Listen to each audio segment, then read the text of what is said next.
کریں گے. 4 امام ہو سے اگر کسی کو نہیں تو اہل حدیث کہتے ہیں دیکھو کسی کو فالو نہیں کریں تو آپ کیوں کرتے ہیں؟ وہ مجتہد ہوں گے اس لیے کسی کو فالو نہیں کریں گے.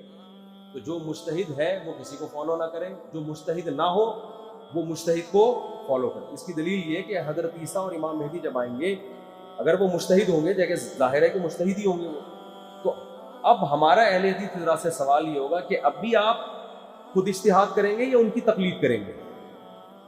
ہم کہتے ہیں اب آپ کو حضرت عیسیٰ کی تقلید کرنی پڑے گی. مجتہد ہوں گے, قرآن و سنت کا علم رکھتے ہوں گے, ان کی موجودگی میں آپ یہ بولو گے کہ میری تحقیق ہی ہے, میں آپ کی تحقیق نہیں مانتا, میری اپنی تحقیق ہے, کہ تو میرا خیال ہے حضرت عیسیٰ پھر آپ کو چھوڑیں گے نہیں. تو ہم اس وقت امام ابو حنیفہ کی تقلید چھوڑ کر کس کی تقلید شروع کر دیں گے؟ حضرت عیسیٰ کی, کیونکہ ہم کہیں گے کہ امام حنیفہ سے زیادہ بڑے مجتہد آ گئے. اور حضرت عیسیٰ کسی کی تقلید نہیں کریں گے کیونکہ وہ خود کیا ہوں گے؟ مجتہد. جیسے کہ امام حنیفہ کسی کی تقلید نہیں کرتے تھے, لیکن امام حنیفہ اس وقت تقلید نہیں کرتے تھے جب وہ مجتہد بن گئے تھے. جب تک مجتہد نہیں تھے وہ بھی تقلید ہی کیا کرتے تھے. اسلام میں آپ کو 2 ہی طبقے ہمیشہ سے ملیں گے, یا تو مقلد یا مجتہد. یا تو خود آتا ہے لہذا ضرورت نہیں ہے, خود نہیں آتا تو اب کسی مجتہد کو فالو کرنا ہے. لوگ کہتے ہیں جب نبی موجود ہیں تو کسی مجتہد کو فالو کرنے کی کیا ضرورت ہے؟ نبی تو موجود ہیں لیکن بنفس نفیس تھوڑی موجود ہیں. نبی کی احادیث ہے, نبی کا قرآن ہے, اس کو سمجھنا پڑتا ہے.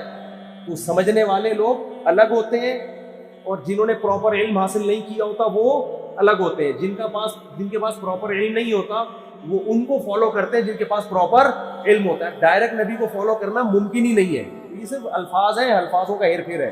اور میں جانتا ہوں اہل حدیث بھی لازمی تقلید ہی کر رہے ہوتے ہیں اپنے علماء کی, لیکن اس کو نام تحقیق کا دے رہے ہوتے ہیں. سبھی کر رہے ہوتے ہیں, وہ اپنے عالم پر اعتماد کر رہے ہوتے ہیں. ہر حدیث کی کون تحقیق کر رہا ہوتا ہے بیٹھ کے؟ انہوں نے بتا دیا یہ حدیث ہے, اگلے نے مان لیا. اس کے مخالف حدیث ہے یا نہیں ہے یہ لوگوں کو پتا نہیں ہوتا. یہ منسوخ ہے, ناسخ ہے. اگر آپ تحقیق کرنے پر آ گئے نا تو ایک رفع الیدین کے مسئلے کی تحقیق میں آپ کو کئی مہینے چاہیے. یہ جو لوگ کہتے ہیں نا ہم نے تحقیق کر لی ہے, ان کو میرے پاس لے کر آئیں کبھی, پھر میں بتاؤں گا کی ہے کہ نہیں کی ہے. درجنوں حدیثیں ان کی نظروں سے اوجھل ہوتی ہیں, حدیثوں کے ترجمہ تک نہیں پتا ہوتا ان کو. تو ہر آدمی تقلید کر رہا ہے.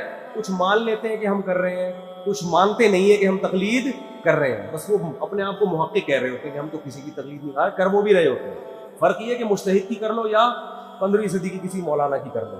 ہم کہتے ہیں جو گزر گئے, جن کو آدھی سے زیادہ امت نے فالو کیا, ان کی کرنے میں زیادہ آفت. یہ ہمارا اہل حدیث سے اختلاف ہے معذرت کے ساتھ. ہم اسے کہتے ہیں ایکسکیوز می سر. باقی ہم ان کو نہ جہنمی کہتے ہیں, نہ ان سے نکاح کو حرام کہتے ہیں, نہ ہم ان کو یہ کہتے ہیں کہ یہ جو ہے وہ دائرہ اسلام سے خارج ہے. یہ اختلاف ہے ہمارا. جہاں اتنے اختلاف ہیں وہاں غور سے کیا ہو گیا, ایسے کو گھبرانے کی کیا بات. باقی اس میں پھڈے وڈے کی ضرورت نہیں ہے. ہماری یہ رائے آپ مان لو ٹھیک ہے, نہیں مانے آپ کی مرضی. اس میں پھڈے بازی کی ضرورت ہے.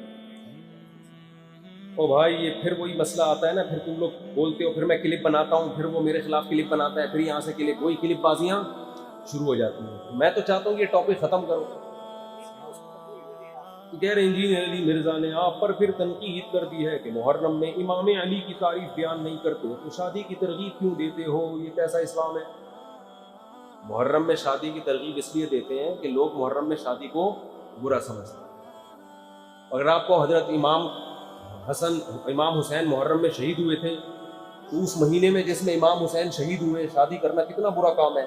تو بھائی یہ والا محرم نہیں تھا جس میں شہید ہوئے تھے, وہ 1300 سال پرانا محرم تھا, اس میں تھوڑی ہوئے ہیں شہید.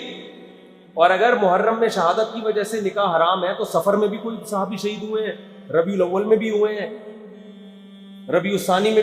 ربیع الاول میں تو رسول اللہ صلی اللہ علیہ وسلم کا انتقال ہوا ہے, یہ تو زیادہ بڑا غم ہے. پھر ربیع الاول میں شادی بھی کیا ہو گئی, بولو نا, پھر تو وہ بھی شادی ناجائز ہو گئی. اور پھر آگے ربیع الثانی میں بھی کچھ ہوا ہوگا, آپ تاریخ کی کتابیں اٹھائیں تو کوئی نہ کوئی صحابی کا انتقال ہوا, کوئی شہید ہوا, کوئی کسی پیغمبر کی شہادت ہوئی.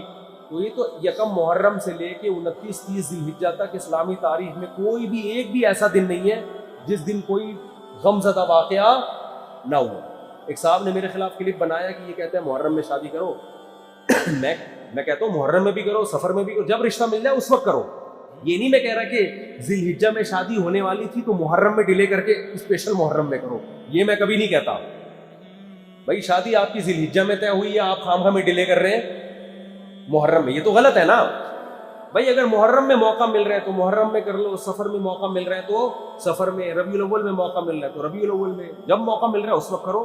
کسی مہینے کو منحوس سمجھ کے نکاح کو اس بیس پہ ڈیلے مت کرو. ہم یہ نہیں کہہ رہے کہ ساری شادیاں محرم میں رکھ لے جاتے, جب موقع مل رہا ہے اس محرم میں آسانی ہے تو محرم میں کر لو. تو کسی نے میرے خلاف کلپ بنایا کہ کسی کے باپ کا انتقال ہوا ہو تو کیا اس وقت تم شادی کرو گے؟ بھائی باپ کا انتقال جب ہوا ہو اس وقت تو غم پہنچا ہے, اس وقت کوئی بھی شادی نہیں کرتا. لیکن باپ کا انتقال پچھلے سال محرم میں ہوا تھا اور آپ کہہ رہے ہو اس محرم میں شادی نہیں کروں گا, ایسا اسلام میں کہیں بھی نہیں. وہ تو پچھلے سال والا محرم تھا, پچھلے سال والا ربیع الاول تھا, پچھلے سال والی جنوری, پچھلے سال والا فروری. اگلے سال تو بالکل 3 دن تک تعزیت ہوتی ہے نا, سوگ ہوتا ہے, اس کے بعد تو آپ آزاد ہیں. تو حضرت امام حسین کی شہادت جس محرم میں ہوئی تھی وہ یہ والا نہیں تھا, وہ 1200-1300 سال پرانا محرم تھا. اس میں جب یہ زخم پہنچا تھا امت کو, حضرت حسین کی شہادت ہوئی, اس وقت غم میں اگر کوئی نہ کرے تو بالکل ٹھیک تھا. تو بھائی نبی کے نواسے کی شہادت ہوئی ہے, ہم سے تو روٹی نہیں کھائی جا رہی, ہم شادی کیسے کریں؟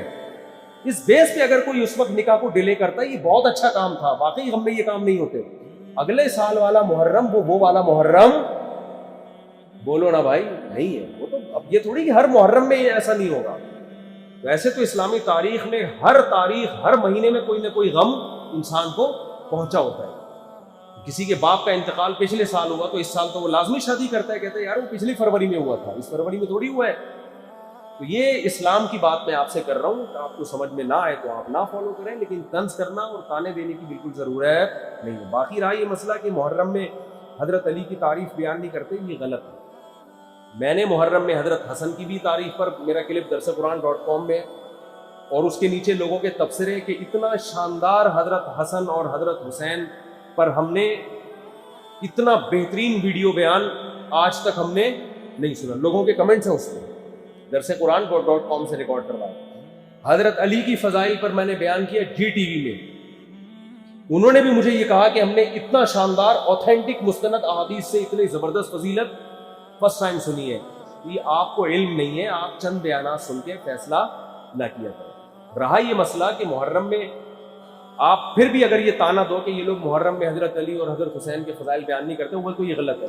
تو آپ ذرا ان سے بھی تو پوچھ لو نا جن کی آپ حمایت میں یہ بات کر رہے ہو, کہ کیا آپ حضرت ابو بکر کے مہینے میں ابو بکر کے فضائل بیان کرتے ہو؟ ہے بھائی, جس مہینے میں ابو بکر کا انتقال ہوا تو کبھی آپ نے بھی حضرت ابو بکر کے فضائل اس مہینے میں بیان کیے؟ جس مہینے میں حضرت عمر کی شہادت ہوئی آپ نے کبھی اس مہینے میں حضرت عمر کے فضائل بیان کیے؟ ان کو تو ایک لفظ بھی نہیں کہہ رہے, اور سارا نازلہ کس پہ؟ ہم پہ. اس کا مطلب یہ حق کی بیان نہیں ہے, یہ اصل میں ہمدردیاں کسی اور کے ساتھ. یہ ٹیکنیکل, یہ مینوفیکچرنگ فالٹ ہے, مینوفیکچرنگ فالٹ. اللہ تعالیٰ عمل کی توفیق